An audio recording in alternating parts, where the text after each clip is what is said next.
Доброе утро, уважаемые телезрители! В эфире НВК Саха, передача «Новый день». В последующие 30 минут вы получите много интересной и полезной информации. В студии работает Власий Сергеев. Ну и по традиции, давайте в начале эфира мы обратимся к прогнозу погоды.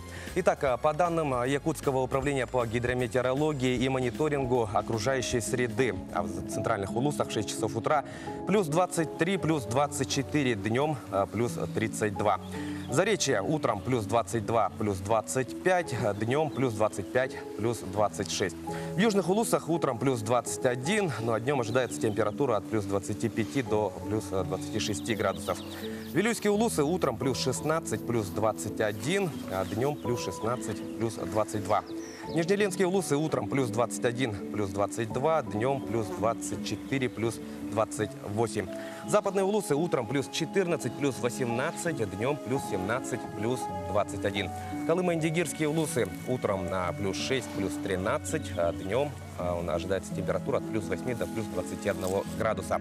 Янские улусы плюс 5, плюс 13 утром и днем плюс 6, плюс 18. Ну и северо-западные улусы утром плюс 5, плюс 12, днем плюс 6, плюс 17. В Якутске в 6 часов утра температура воздуха плюс 14 градусов, атмосферное давление 741 миллиметр ртутного столба. Ветер переменный в 2-5 метров в секунду, днем ожидается плюс 28, плюс 30 градусов. Как известно, лето – пожароопасный сезон. О том, как ведется борьба с огнем в данный период и многом другом, нам расскажет заместитель начальника управления надзорной деятельности и профилактической работы Главного управления Министерства чрезвычайных ситуаций России по республике Саха-Якутия Андрей Кулманаков. Андрей, доброе утро. Доброе. Итак, приветствуем вас, Андрей. Ну и расскажите нам, как сейчас обстоят дела с пожарами и в чем же заключаются основные функции государственного пожарного надзора? Ну, к сожалению, в этот день, вчерашний вечер, действующих 43, из которых 3 локализованы на площади 430 гектар. Работа по тушению продолжается. В чем заключается основная функция государственного пожарного надзора? Это входящий в состав МЧС государственный пожарный надзор является специальной службой. Представляет собой деятельность, направленную на предупреждение, выявление, прекращение нарушений обязательных требований в области пожарной безопасности, совершенных гражданами или организациями, установление причин пожаров и установление обстоятельств, способствующих их возникновению.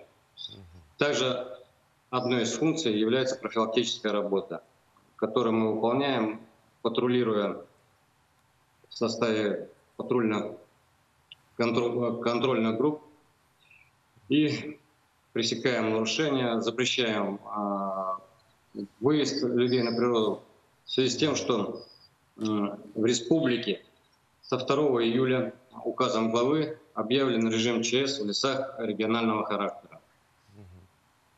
Ну вот это мы уже говорим о работе инспекторов Госпожарнадзора. Ну а если вот говорить о причинах пожаров, то какие же основные причины бывают? Основные причины в летний период – это неосторожное обращение с огнем. Это где-то чуть больше половины, 54%. А также нарушение правил устройства и эксплуатации электрооборудования.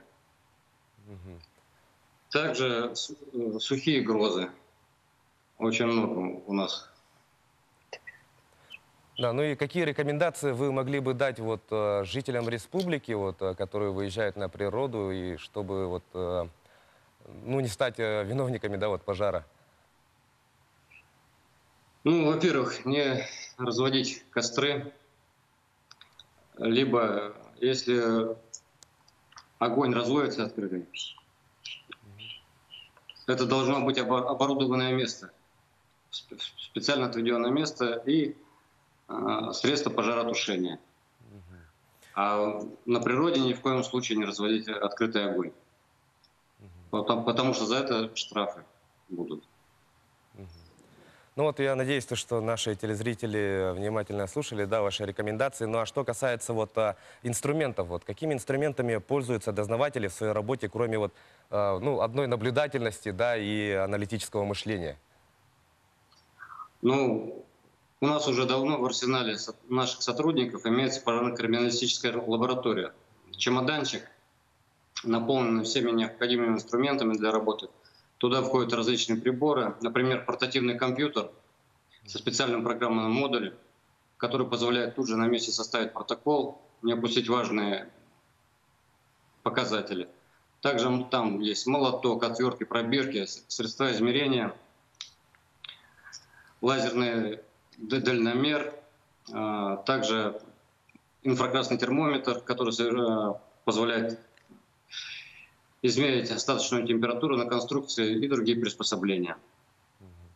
Ну вот, Андрей, скоро вот начнется новый учебный сезон, да, вот ваше управление какую работу вот планирует провести вот именно касательно вот, ну, учащихся школ? Ну, в настоящее время в целях подготовки образовательных учреждений республики к новому учебному году Главным управлением во взаимодействии с органами исполнительной власти спланировано проведение комплекса профилактических мероприятий. Традиционно в августе-сентябре на объектах образования проходит месячник безопасности, в ходе которого с руководителями образовательных учреждений и педагогами проводятся дополнительные специальные занятия, инструктажи по соблюдению мер безопасности, а с учащимися специальные занятия по обеспечению комплексной безопасности и практические тренировки по отработке действий в случае возникновения чрезвычайных ситуаций. Но, однако, в этом году формат и масштабность данных мероприятий будет определяться исходя из складывающейся эпидемиологической обстановки. Ну и вот касательно вот пандемии, да, вот в период пандемии как была организована вот работа вашего управления? Ну, значит, в рамках противодействия распространению коронавирусной инфекции было принято постановление правительства Российской Федерации 438 от 3 апреля 2020 года. И уже вместе с этим специфика. В апреле плановые проверки были отменены, сначала приостановлены, потом отменены. И до конца года юридические лица и индивидуальные предприниматели будут проверяться дистанционно, с использованием средств аудио-видеосвязи. Ну, это, конечно, не позволяет обеспечить объективную оценку состояния пожарной безопасности объектов, в том числе и работоспособность инженерных систем, их противопожарной защиты. Это автоматические установки пожаротушения, пожарная сигнализация, система оповещения людей о пожарах и управления эвакуацией людей, система противодымной защиты, наружные и внутренние противопожарные водопроводы. То есть это проблематично, конечно, но это реалии времени. Да, ну все мы надеемся, что как можно скорее вот вернемся, ну, к абсолютно привычной жизни, да, вот. И мы знаем то, что завтра, 18 июля, по всей России отмечается ваш профессиональный праздник, да, День создания органов государственного пожарного надзора. Вот в преддверии этого знаменательного события, даты, что бы вы хотели пожелать вот вашим коллегам, ну и жителям республики? Жителям республики соблюдать обязательные требования пожарной безопасности, беречь себя, своих близких. Многое от нас зависит. Не выбрасывать мусор, не выбрасывать окурки. Коллегам в России профессиональный праздник отмечается с 2007 года, а вообще это государственному пожарному надзору в России исполняется 93 года завтра. Коллегам с профессиональным праздником поздравляю и желаю, чтобы сегодня в их адрес прозвучали самые теплые слова поздравления и пожелания всего наилучшего им, близким. И пусть их нелегкий труд приносит все новые плоды, а служба на благо людей будет успешной. С праздником! Хорошо, ну я присоединяюсь к вашим поздравлениям, поздравляю и вас. Напоминаю, что завтра в России у нас празднуется День создания органов государственного пожарного надзора. Ну и с нами на связи был заместитель начальника управления надзорной деятельности и профилактические работы МЧС России по Республике Саха-Якутия Андрей Кулманаков. Ну а мы сейчас посмотрим короткий ролик, после которого вернемся в студию и продолжим наш эфир. Приобретайте подарочные сертификаты ювелирной компании «Уру» и становитесь участником грандиозного розыгрыша призов. Розыгрыш призов состоится в прямом эфире телеканала НВК «Саха» 25 июля в 16:00. Вы сможете стать счастливым обладателем мотоцикла, квадроцикла, 5 тракторов «Синдай», табуна лошадей, земельного участка, трактора «Беларусь», автомобиля Land Cruiser Prado и многих других ценных призов. Сертификаты в продаже во всех районных центрах республики и города Якутска. Справки по телефону 733 011. Чем занять ребенка в летнее время? Вопрос, которым задаются многие родители. И, возможно, они получат ответ прямо сейчас по итогам грядущего разговора. Ведь уже в скором времени у нас откроется летний лагерь IT Старт 2020. И сейчас с нами на связи председатель Ассоциации развития IT-отрасли в Республике Саха-Якутия Мичил Стручков. Итак, Мичил, доброе утро. Доброе утро. Ну что ж, расскажите нам об этом лагере, что из себя представляет этот лагерь и чем же будут заниматься дети? Ну, мы все понимаем, что каникулярная занятость – это один из важных вопросов. Все родители, да, думают, как дети будут проходить летнее время каникулярное, чем они будут заниматься. И мы предлагаем вместе с нами окунуться в мир IT, узнать новые профессии, познакомиться с новыми специальностями и узнать свои сильные стороны. Лагерь проходится в формате онлайн, ну, как все знаете. То есть у нас 15-го начнется старт, вот IT-старт 2020, и завершится 20-го начнется и 3 августа завершится. А в течение 2 недель будут знакомства с разными специалистами.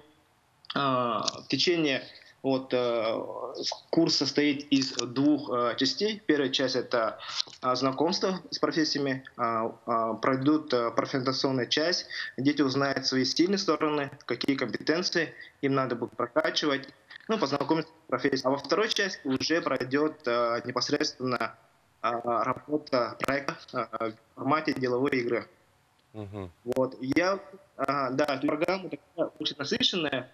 И дети будут с разных точек нашей республики необъятной, будут через новые технологии, через Zoom, через новые технологии будут с нами вместе проходить такой онлайн-лагерь. Я хотел бы еще сказать, что у нас это второй поток. В первом потоке уже мы завершили первую такую смену, которая в июне месяце. Где-то хватили участников больше 200. Лагерь проводится совместно Ассоциацией развития этой отрасли, да, и РС «Юные якутяне». Вот. Я думаю, что сейчас все знают, что в мире появляются новые технологии, и с появлением новых технологий появляются новые профессии.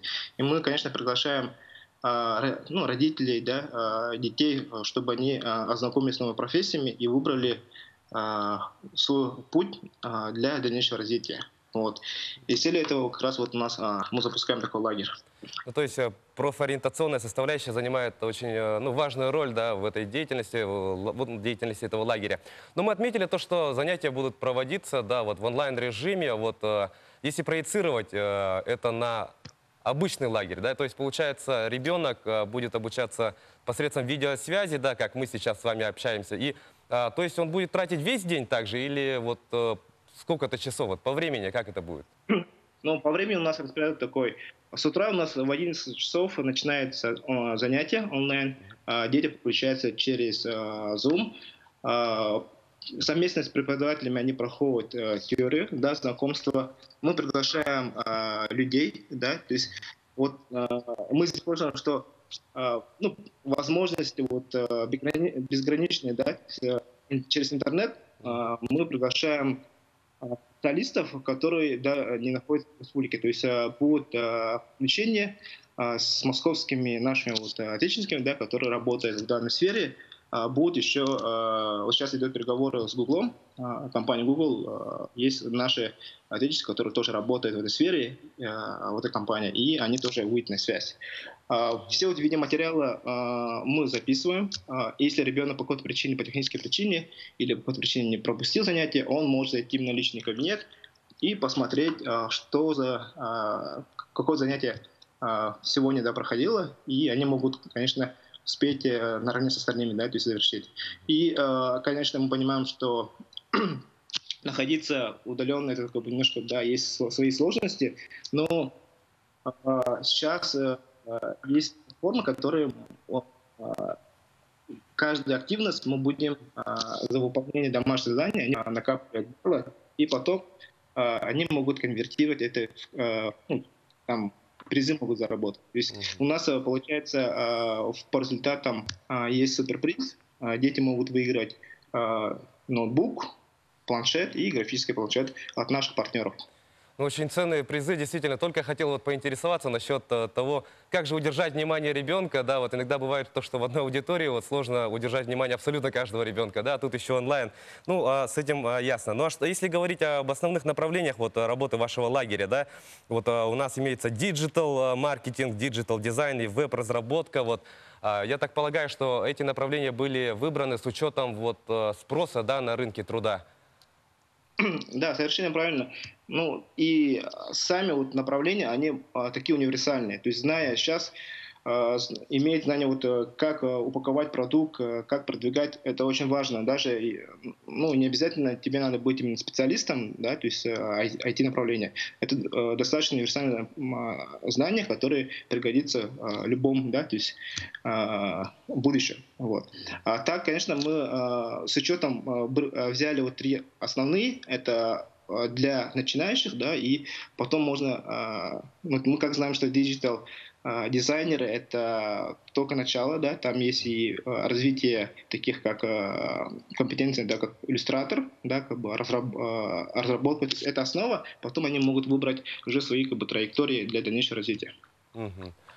Ну, понятно. А Мичил, вот, ну и напоследок, что же нужно, какие требования от желающих, вот, которые хотят присоединиться к вашему лагерю, и когда, собственно, вот, начинается IT-старт 2020? Ну, IT-старт начинается 2020 ровно 20 июля.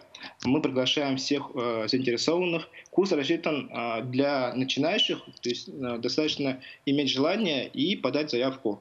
Тоже можно найти по нашему it.yakutia.com/itstart 2020 и оставляйте заявку. Будет весело. Ну, конечно, и дети с пользой проведут и время. Хорошо, Мичил, большое спасибо, что нашли время и пообщались с нами. Желаем вам удачи в организации вот, деятельности вашего лагеря. Ну а мы с вами, дорогие телезрители, идем далее.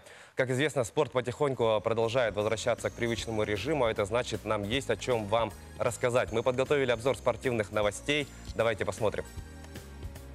Российский борец вольного стиля Белял Махов признан победителем Олимпиады 2012 года. На играх в Лондоне россиянин стал бронзовым призером весовой категории до 120 килограмм, уступив в полуфинале Давиду Монзманашвили. Однако в 2019 году грузинского борца и его соперника по финалу Артура Таймазова из Узбекистана лишили медалей, так как перепроверка их допинг-проб выявила наличие запрещенных веществ. После разбирательств было принято решение признать бронзовых призеров тех игр победителями. Вместе с Белялом Маховым медаль высшего достоинства получит Камаил Гасеми, в полуфинале уступивший Таймазову. Российский боксер Артур Бетербиев сразится с китайцем Мэном Фаньлуном 25 сентября в Екатеринбурге. По первоначальному плану поединок должен был пройти в конце марта в Канаде. Однако в связи с пандемией коронавируса бой был отложен на неопределенный срок. Бетербиев владеет титулами Международной боксерской федерации и Всемирного боксерского совета. В предстоящем поединке россиянин будет защищать только пояс IBF. В его активе 15 побед и ни одного поражения. На счету Фаньлуня 16 побед и также ни одного проигрыша. Спортивно-арбитражный суд отменил отстранение английского футбольного клуба «Манчестер Сити» от участия в Еврокубках. Такое решение было принято по итогам слушаний, которые прошли в онлайн-режиме. Напомним, арбитражная палата УЕФА в феврале приняла решение дисквалифицировать английский клуб от участия в Еврокубках на 2 сезона из-за нарушений правил финансового фейерплей. «Манчестер Сити» обвиняли в завышении спонсорских доходов. Несмотря на отмену отстранения от Еврокубков, клуб будет обязан заплатить штраф в размере 10 миллионов евро. Перейдем к новостям якутского спорта. Жокей из Якутии Александр Лиханов стал победителем скачек «Приз элиты» на дистанции 2400 метров. Соревнования прошли в Уфе. Якутянин на жеребце «Фотон» финишировал с результатом 2 минуты 44,3 секунды. В текущем сезоне Лиханов уже не раз отмечался успехами на башкирских ипподромах. В его активе победа на скачках на призы города Уфы, аналогичный и большой летний приз. Всего по данным сайта ипподром.ру на счету жокея из Якутии 198 стартов, 27 побед и 120 призовых мест на российских аренах. Якутянин Николай Кобяков одержал победу на втором этапе Кубка России по стендовой стрельбе. Об этом сообщает «Спорт Якутии». Участие в турнире, прошедшем в Самарской области, приняло порядка 200 спортсменов со всей страны. Якутский стрелок, поразив 197 тарелок из 200 возможных, первенствовал в самой престижной категории А и стал обладателем золотой медали, а также главного приза – автомобиля «Шевроле Нива». Также Кобяков в составе сборной республики стал серебряным призером командного первенства. Далее якутских стрелков ждет очередной этап Кубка страны, который пройдет уже на этой неделе в Москве. Приобретайте подарочные сертификаты ювелирной компании «УРУ» и становитесь участником розыгрыша призов. Розыгрыш призов состоится в прямом эфире телеканала НВК «Саха» 25 июля в 16:00. Справки по телефону 733 011. Таковы главные новости спорта к этому часу. Ну и мы идем далее. Как известно, лето – это пора активного отдыха. И одним из излюбленных развлечений якутян в летнее время, конечно же, является выезд на природу. О том, как выехать на природу безопасно и как же поживает у нас туризм в республике, нам расскажет заместитель президента Федерации альпинизма и скалолазания Республики Саха-Якутия Александр Спиридонов. Александр, доброе утро. Доброе утро. Ну что ж, говорим мы о летнем отдыхе, о физической активности. Ну и вот если говорить о выездах на природу, да, вот сейчас, в ближайшее время, какие планы имеются у Федерации вот касательно именно выездов, сплавов, может быть? Ну, в настоящее время у Федерации есть 2 проекта. Это продолжение курсов по скалолазанию и альпинизму на Иланке. Мы продолжаем предлагать ребятам, всем желающим выехать на Иланку вместе с нами, пройти несколько скалолазных маршрутов, в том числе сплавиться вблизи села Иланка на катамаранах и байдарках.